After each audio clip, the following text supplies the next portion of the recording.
রাজ্যের মা এবং বোনেদের জন্য লক্ষ্মী ভাণ্ডারের তরফ থেকে আজ এলো বড় এক সুখবর।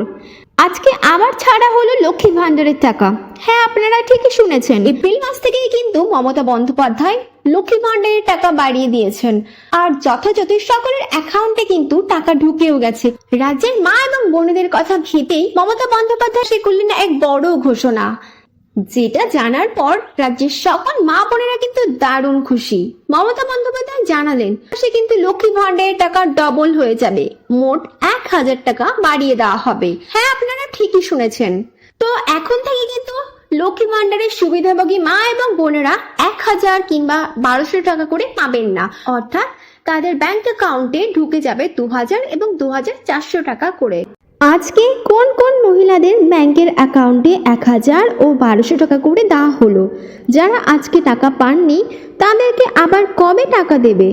যে সমস্ত মা বোনেরা রেগুলার টাকা পেয়ে আসছেন কিন্তু এই মাসের টাকা তাদের এখনো পর্যন্ত পৌঁছায়নি ব্যাংক অ্যাকাউন্টে, তাদের টাকা কি আর দেওয়া হবে নাকি আর দেওয়া হবে না? এছাড়াও বার্ধক্য ভাতা, বিধবা ভাতা, প্রতিবন্ধী ভাতার টাকা পেতে যারা এখনো বাকি রয়েছেন তাদেরকে কবে টাকা দেবে? রাজ্য সরকারের যতগুলো প্রকল্প আছে তাদের মধ্যে কিন্তু লক্ষ্মী ভাণ্ডার প্রকল্পটি সব থেকে পপুলার একটি প্রকল্প, যার মাধ্যমে রাজ্যের 25 থেকে 60 বছরের মহিলারা লক্ষ্মী ভাণ্ডারের সুবিধা পেয়ে আসছেন। প্রথমে এই প্রকল্পের মাধ্যমে দেওয়া হতো 500 টাকা এবং 1000 টাকা করে, কিন্তু তারপর আমাদের মাননীয় মুখ্যমন্ত্রী মমতা বন্দ্যোপাধ্যায় লক্ষ্মী ভাণ্ডারের টাকার পরিমাণ বাড়িয়ে সেটাকে 1000 এবং 1200 টাকা করলেন। এমনকি এই টাকা আরও বৃদ্ধি করার কথাও ভেবেছেন মমতা বন্দ্যোপাধ্যায়।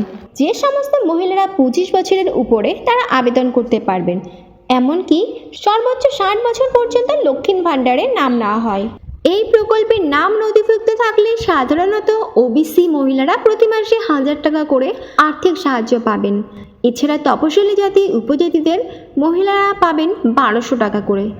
এই লক্ষ্মী ভাণ্ডারের জন্য কিভাবে আবেদন করতে হবে চটপট জেনে নিন তাহলে।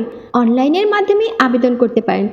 অফিসিয়াল ওয়েবসাইটে গিয়ে ফর্ম ডাউনলোড করে নিতে হবে, তারপর সেটা প্রিন্ট আউট বার করে সমস্ত তথ্য দিয়ে ফিল আপ করে নিতে হবে। তারপর দুয়ারে সরকারের ক্যাম্পে গিয়ে জমা দিলেই কাজ শেষ। লক্ষ্মীর ভাণ্ডারের আবেদন করার জন্য কী কী দরকার? স্বাস্থ্যসাথী কার্ড, আধার কার্ড, জাতিগত শংসাপত্র, এসসি ও এসটিদের জন্য পাসপোর্ট সাইজ ফটো, ব্যাংকের পাসবই, মোবাইল নাম্বার, আয়ের সংখ্যাপত্র, ঠিকানা প্রমাণপত্র। পশ্চিমবঙ্গবাসীর জন্য একাধিক সরকারি প্রকল্প চালু করেছে পশ্চিমবঙ্গ সরকার, আর সেখানে প্রত্যেকের নামই নথিভুক্তকরণ শুরু করে দিয়েছে। আর এই নাম নথিভুক্তকরণের জন্য দুয়ারে সরকার আয়োজন করে রাজ্য সরকার। তবে প্রতিবারের মতোই এই ক্যাম্পে লক্ষ্মী ভাণ্ডারের নাম সংযোজনের জন্য ভিড় উপচে পড়ে। ইতিমধ্যে অনেকে নতুন করে লক্ষ্মী ভাণ্ডার প্রকল্পের নাম তোলার জন্য অপেক্ষায় রয়েছেন। তাদের জন্য কিন্তু এটা দারুণ সুযোগ। বার্ধক্য ভাতা, বিধবা ভাতা এবং লক্ষ্মী ভাণ্ডার, এই 3 প্রকল্পের টাকা যারা যারা এখনো পাননি তাদের টাকা কিন্তু এই জুলাই মাসের মধ্যেই দিয়ে দেওয়া হবে। আজকে টাকা ছাড়া হয়েছে, তাই চিন্তার কোনো কারণ নেই।